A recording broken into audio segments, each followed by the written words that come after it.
Well, this is a part of my project for the last 2 years that I do on spirituality. It's kind of a wide project, and I will explain about it in a different video. But this is some of the stuff that I've gotten after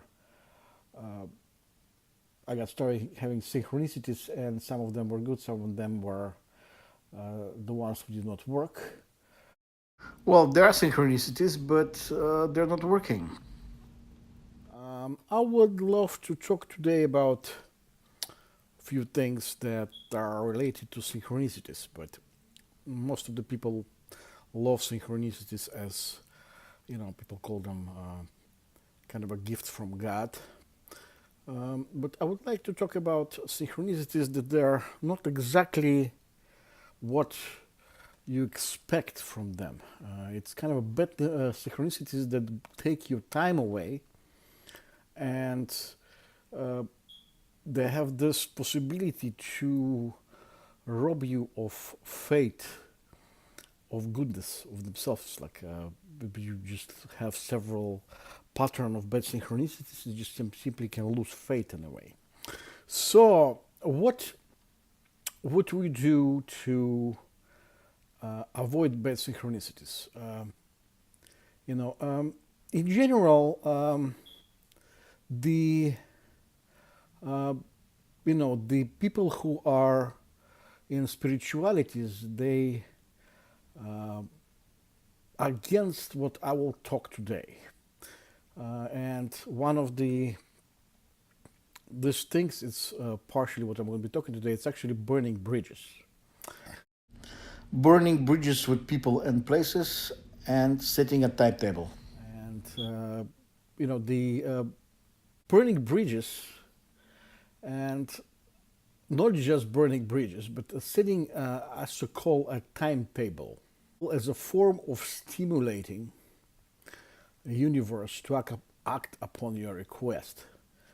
As I said, people of spirituality will tell you, don't, you have to leave all the time a door open.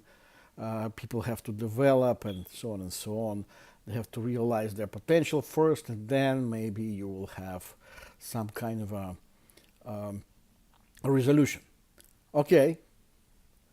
Well, I will say this: that people, believe in different things, and spiritual people believe that sometimes God, universe or source, how it's called, gives them upon request answer in minutes or days, right? All you have to do is just to ask clear or go to church, do prayers, and after getting your answers, you continue, to do stuff, and you're a happy person, right? It sounds like a wow, really wonderful, but it happens really seldom. Not just happen very seldom. There's extra things that happen during this time. So imagine you have a big problem, right, of some kind, and you need spiritual solution for this problem and spiritual answer. So, but you cannot get it anywhere. So you ask the universal God to help you, and you tell them, an expectation to have a manifestation back, and suddenly you do have some kind of a validation. There's some kind of event or thing. A validation can be very personal for anybody. All you get is just the validation. It's like you order online. You enter the computer, enter the website, do the order, and then you get a receipt with the acknowledgement of order. Something like this. But there's no order yet. So it's same equivalent, but only in spirituality. And the expression for you and understanding is really simple. Oh, we hear you. Wow, you say. You got acknowledgement. And everything going to be fine. I guess, start thinking, well, they need more time, and so on and so on. So you're full of excitement, in a way. After this personal message to you, which some people consider to be equivalent of a personal prophecy, and It means you kind of feel important and cozy because you have you know, the higher power acknowledge your presence and gives a message that's kind of important for you for the future, because if it happens now, it can happen in the future, and this is so nice and so promising. Sure, you will feel cozy, you know. So you wait and wait, you know, and do something or don't do something, and while waiting for the answer and help. And after a while, still nothing happens. In the situation you needed, kind of a collapses or gets broken into pieces with no resolution. So you start thinking, yeah, maybe there was something wrong. And I did not ask correctly. So you start kind of a self-blaming thing. And then over the next few years, or sometimes even decades, you have more situations like this. The same scenario plays out. You get validation, but you wait with no resolution. Of course, it's going to affect you in a way. It's going to get disillusioned. And what can you do? Actually, there's a way, partially, to control it. And with this massive world awakening, in a way, it's going to be more and more people that will have to deal with this type of stuff. As I said, there's a way to control it, and you can save aggravation for yourself, and without screaming inside, and or even lose religion. Most important thing is in life, it's your time. I will add a few more words. It's called God-given time. There is only certain years you have on earth. Getting caught in this time-stealing loops is not good for you, especially when you get older. This time on earth, when you're older, shrinks completely. You become more malleable and more valuable every single day. So, what do? Burn bridges and set timelines for solutions. Whoa, you're going to say, oh, this is like you're rushing God to hurt people. No. You do not set timeline for God or universe or anybody else, but only for yourself. To get an answer by a certain time. If God or universe does not respond or responded in a way you do not understand, it forces you to move on to different things. Do a spiritual form of Marshall Swindle. It's a term from game of chess, when you sacrifice your interests partially in order to reshuffle the game board. Reshuffling can turn game into your favor, and when you play a game of chess, the opposite force has this time schedule and its own plan. Even in spirituality and whatever you ask, it's about you, but yet it goes to somebody else's schedule, not yours. Sometimes it's not good for you, so you need to change this. So, when you do an expected move,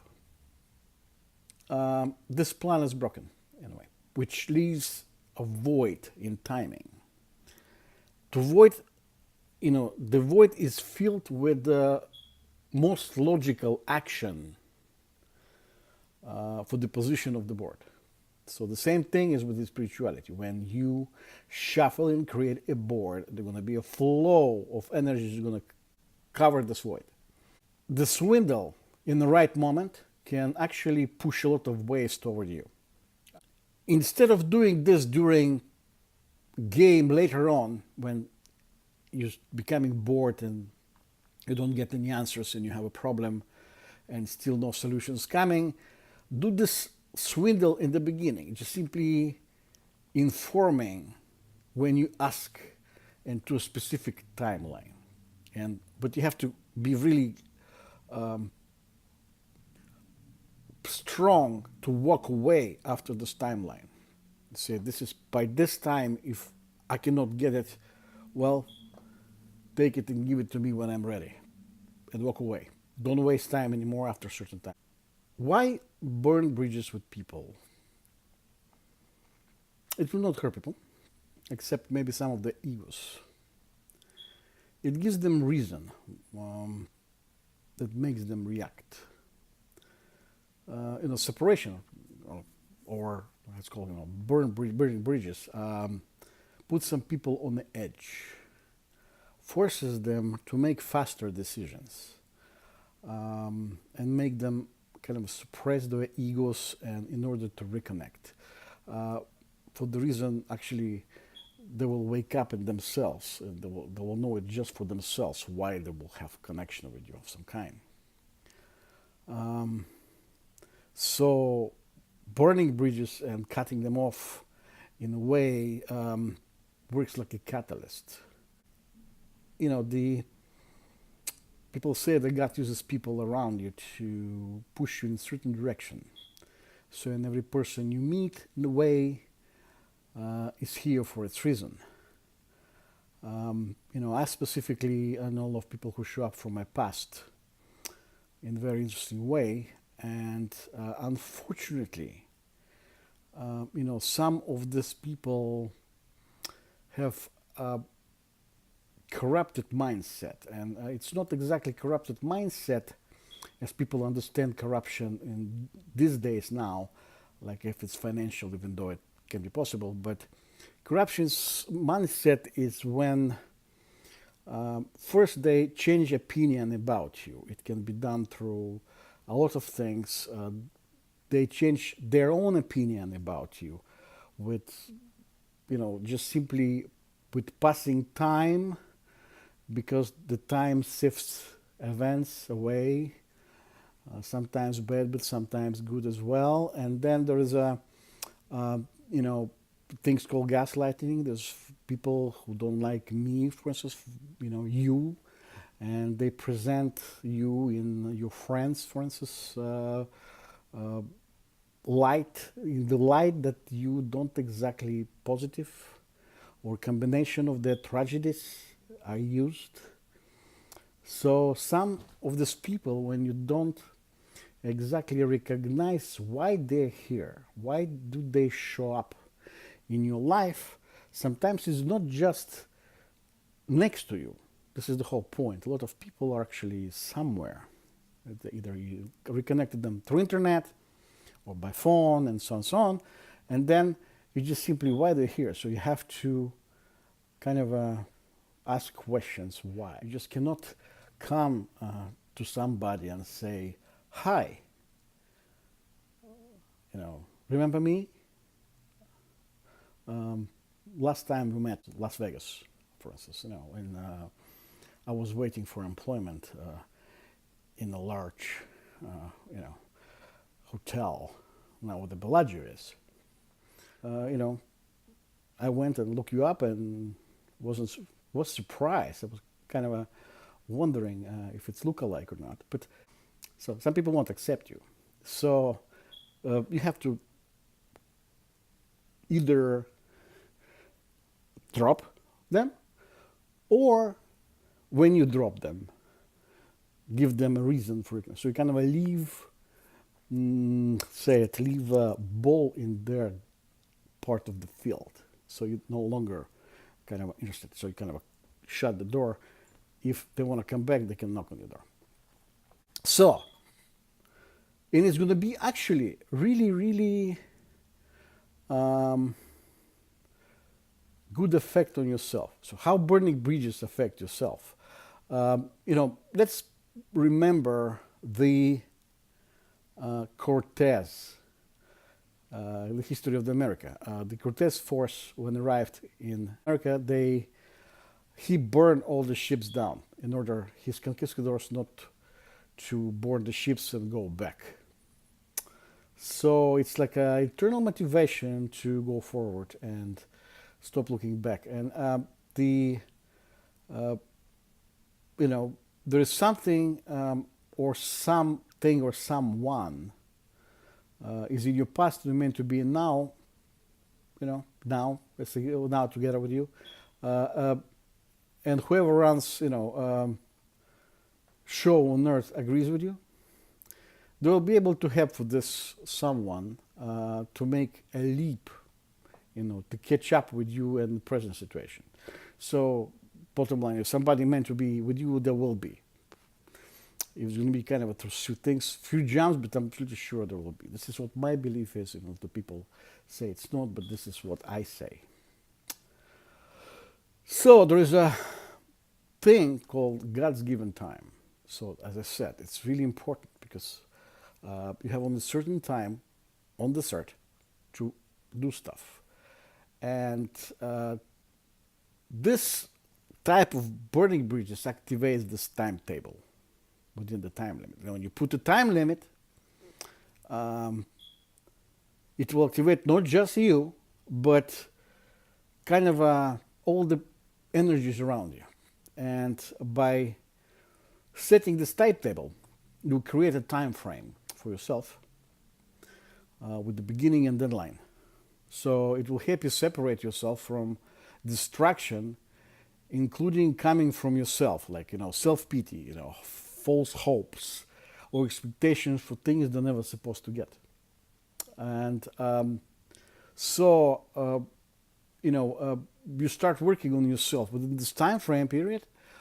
You work for yourself on yourself only. It's like you look at work, health, financial stability maybe, or you try to research stuff that's really interesting for you that you can use later as either writer or spiritualist, and so on and so on. And it helps you kind of heal emotionally because you don't distract yourself from things and recharge your energy and access general, let you kind of access general situation around you, because you kind of become, when you're calmer, you kind of look around and you can, in a way, understand, because you look whatever is outside of you in a different way, with different eyes. So there's usually a problem that's coming during this time.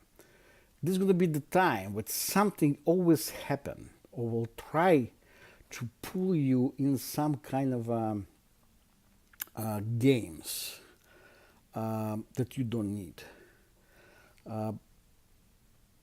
It's like, some kind of evil creature tells everybody, don't let him rest. Don't let her rest. Don't let him rest. Okay. So in order to prevent this, unfortunately, you will have to kind of do a form of sabbatical and avoidance of stuff and people. Well, you have at least to try it. And avoidance of sometimes even close contacts. Sometimes a friend can show up, and after this friend, there is some kind of a event follows, or it kind of plug you in for stuff that you don't need, and you have to be more careful about this. So, as I said, sabbatical is the way to go. If you have really, really big request, sabbatical, this is what you need. If it's if you need something to happen, you need to have isolation partial. So one day this thing will end. You have this timeline and past, right? You have a deadline, you're done. So this is the deadline day. So this deadline day is actually nothing else but the day of the truth. And your request has been put out there. You get kind of a validation of it. Now is the third part. If either you have manifestation of what you wanted or you don't. So de facto, did you get the stuff that you wanted or you didn't? So there's no other way of putting it. So this is when time comes for you to be actually really, really kind of a cold-minded, because usually people react on stuff that when they don't get things. But honestly, the gut feeling, for instance, you see, this experiment is actually, gave me some knowledge. The gut feeling actually was telling me stuff much, much earlier. It's like a sixth sense, tell you, well, this is something that you have to be, either you're not going to get, or you're going to pass, or it's have to be dangerous, and so on, so on, so on, so on. But my point is that it's kind of a, especially last few days before manifestation, it's supposed to have manifestation. Even if it hasn't, do you have manifestation or not, it you will see on the day when time comes. But so by now you know if you have it or you didn't. So if you haven't, don't pursue it. Why? Because you have to walk away. Remember, you set up all day. This is what the same day. This is by this day you have to walk away. Don't kind of express weak energy, because it can get you into a different loop. You can start self bargaining, and self bargaining doesn't help, because it's the same thing. You de facto go through the same thing what you're going when you requested the manifestation in the first place. You know, you have to walk away and stop chasing things, because it become equivalent of a business term. It's called sunk cost fallacy in a spiritual way. You're gonna start chasing something which you're not gonna get, and sunk cost, it comes from business. It's something that every single project in business has. This is a certain amount of money that you spend and you never recover unless you complete the entire project and realize it. So when you can't complete a project, it's simply loss of money. And it's part of this again. It's a business deal is the same thing. It can be with stuff that you spend psychologically on its spiritual energy, love energy, or something, as I said, you wanted to be manifested, but it never happened. So there's a certain time you have to walk away, even if it's spiritual, like red line. So the deadline day is not just walk away day from manifestation desires unless you got them. So then the opposite, you just celebrate. But it's kind of it's called a renewing day. So you kind of again raise bridges between people and see how they are, and you see who are there for you. So whoever is supposed to be there, they will be there. If you don't find even some people you wanted, well, not much you can do about it. So but you're going to be better, because for this time frame you have watch after your finances, or realize your finances. You kind of have structures done. You have a better stability because you rested. You have a kind of a clear mindset of things. During separated of people and bridges, you will see people who actually really wanted you and need you, and in general, you understand the most that chasing the wind is not worth. And so whoever's left, it's left. It's time for them to go. So the burning bridges can be a purifying experience in any way, and if you let anyone, especially when you let anybody who you are uncertain of their motivation go, it's kind of brings your kind of a weight off your shoulder. And for the people who left and that you didn't want them to leave, but they still left, you will have kind of a temporary sadness and loss of energy again. But after a while, when you have this confidence of people who are actually with you, you will have this positive energy every day, and this positive energy is simply going to kind of compile for every day, and gives you more force and power as a person to deal with things like this, and actually kind of elevates you. So you will see people coming who are kind of try to navigate through this ether, as it's called, just to find you. And this is big thing, because it means that those people have some kind of a motivation in connection, and it's one of those powerful things when in relationships. Well, this is my take on burning bridges and with places and people, but I will do more. I will have videos with pretty much results of the experiment that I had on spirituality, and I hope it's going to be interesting for a lot of people, because I'm actually continuing it. It's this experiment is going to be for a very long time. What I do, I just try to play a specific part of spirituality and see how it works, or if it works. Have a good day. Subscribe to the channel and ring the bell.